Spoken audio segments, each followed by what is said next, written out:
साथियों नमस्कार। मैं सरस्वती खंडूड़ी आज फिर लिए चलती हूँ आपको कहानियों की दुनिया में। आज हम एक कहानी लेकर आए हैं उस फौजी के बारे में जो आज अपने घर लौट रहा है। देखते हैं उसके गांव वाले उसका किस प्रकार से स्वागत करते हैं। तो कहानी का शीर्षक है घर लौटता फौजी। बीरा, तू क्या कर रही है? अभी तक तेरा काम खत्म नहीं हुआ? पता है ना आज कितने काम बाकी हैं। अभी तुझे घास लेने भी जाना है जंगल में। सुबह सुबह हाथ जल्दी चलाया कर। कितनी बार बोला मैंने तुझको, पर तू सुनती कब है मेरी बात? सोनी अपनी बुआरी पर चिल्ला रही थी। हाँ माँ जी, मैं घास लेने ही जा रही हूँ। काम खत्म कर लिया है मैंने। हाथ में दाथड़ी और जूड़ा पकड़े बीरा धमाधम सीढ़ियाँ उतरती बण की तरफ निकल गई। उसकी सासू बुड़बुड़ाती हुई अपनी चैन को खोलकर बाहर गुठियारे में लाकर बांध देती है। आज मेरा बेटा सुरतू 2 बरस के बाद घर आ रहा है। अभी बुआरी आएगी तो उसे बोलती हूँ कि आज मेरे बेटे के लिए भरिया स्वाला और तिल की चटनी बना। उसको बहुत पसंद है। जब वो छोटा था तब कभी कंडारी का साग तो कभी लंगड़े की भुज्जी खाने की जिद करता था।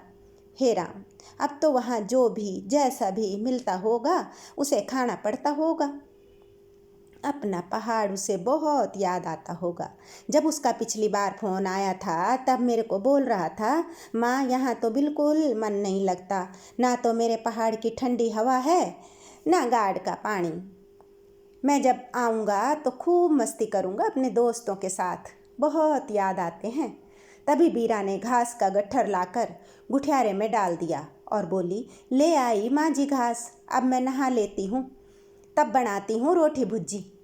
हाँ बुआरी, जल्दी कर, दोपहर तक सुरतू भी आ जाएगा, खाने की तैयारी भी करनी है। अभी तक बिटालियन भी नहीं बनाया तूने, मुझे भी बहुत भूख लगी है। ठीक है माँ जी, बस अभी आई कहकर वह स्नान करने चली जाती है। आज माँ को अपने बेटे का बेसब्री से इंतज़ार है, और हो भी क्यों ना, अपने कलेजे के टुकड़े को देश की सेवा में समर्पित करने के बाद 2 साल से उसके आने की राह तक रही थी सोनी। दोपहर में सरपंच के पास सुरतू का फ़ोन आया कि मैं 1 घंटे तक पहुंच जाऊंगा चाचा जी, मेरे घर पर बता देना। मेरी माँ इंतज़ार कर रही होगी।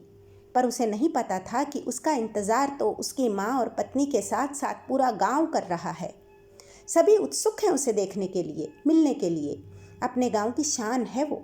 सरहद पर अपने देश की रक्षा के लिए जाना हमारे पहाड़ में कोई मामूली बात नहीं होती। एक फौजी गौरव होता है देश का।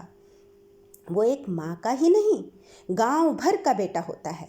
सरपंच के कहने पर ग्राम प्रधान ने उसके घर खुद जाकर सल्यूट करते हुए सूचना दी, बड़ी जी, हमारा लाडला कैप्टन सूरत सिंह रावत पहुंचने वाला है। आप उनके स्वागत के लिए ग्राम के मुख्य द्वार पर पहुंच जाइए, और हाँ, बुआरी को भी साथ लाइए। अच्छा, चलता हूँ, वहीं मिलता हूँ, कहकर वे चले गए। अरे बुआरी, सुनते न, हमार सुरतू आएगी, झट चल, अबेर होनी च।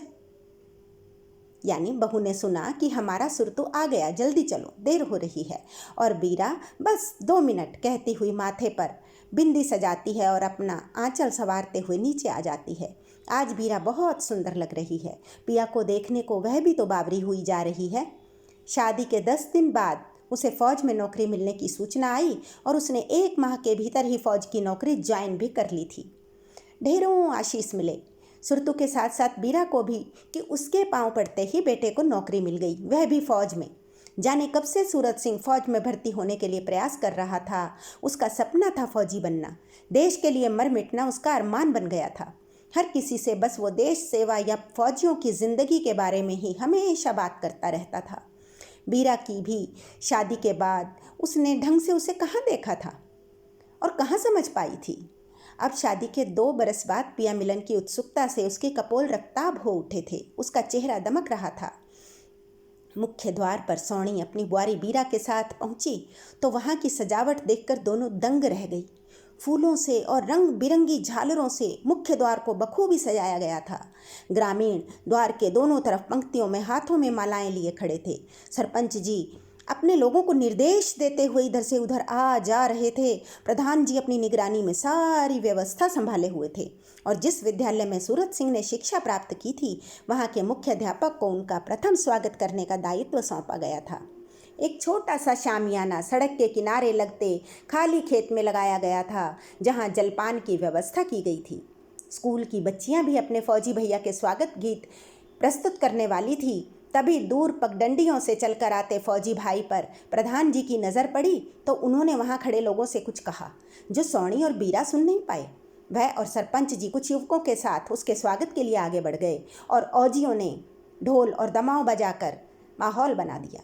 कुछ लोग और बच्चे ढोल दमाव की थाप पर जमकर नाचने लगे। उनकी प्रसन्नता देखकर उनकी हालत का अंदाज़ा हो रहा था। युवकों ने अपने हीरो को कंधों पर उठा लिया और उन्हें लेकर स्वागत द्वार पर पहुंचे तो मुख्याध्यापक जी ने सबसे पहले उसके गले में फूल माला डालकर उसका स्वागत किया। सूरत सिंह ने झुककर उनके चरण स्पर्श किए और उन्होंने गर्व से उसे अपने सीने से लगा लिया। फिर सरपंच और प्रधान जी के साथ गांव के गणमान्य व्यक्तियों ने उसे फूल मालाओं से लाद दिया और स्टेज तक लाया गया। उसने अपनी सारी फूल मालाएं उतारकर पास खड़े एक लड़के को पकड़ाई और इधर उधर देखने लगा। सूरत सिंह की निगाहें अपने परिवारजनों को तलाश रही थी और बीरा के साथ खड़ी उसकी सासू सौणी भावातिरेक में आंसू बहा रही थी।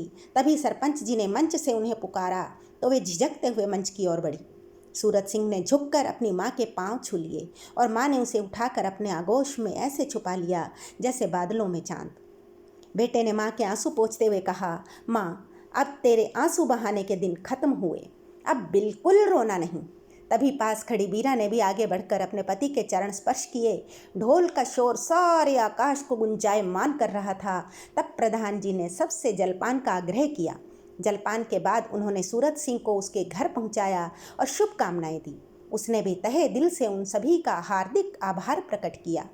बीरा ने रसोई परोसी तो वह उसकी आंखों में झांकता हुआ बोला, पता है, आज मैंने पूरे रास्ते कुछ भी नहीं खाया, क्योंकि आज तो मुझे अपने बीरा के हाथों से बना कुछ भी खाना था। बीरा सुनकर लजा गई। तभी माँ अंदर आई और उसने अपने बेटे बहू को मुस्कुराते देख उनकी बलाएं ली और आंखें बंद करके अपने इष्ट का ध्यान करते हुए बोली, हे नागरजा, हे भैरों देवता, मेरी कुटुम्बदारी थे राजी रख्या। अर्थात अपने परिवार के लिए अपने देवता नागरजा और भैरों देवता से वह कामना करती है। धन्यवाद। मेरी कहानी यदि आपको अच्छी लगी हो तो प्लीज़ मेरे चैनल को सब्सक्राइब कीजिए, मेरी कहानी को लाइक कीजिए और इसे शेयर भी कीजिए। धन्यवाद।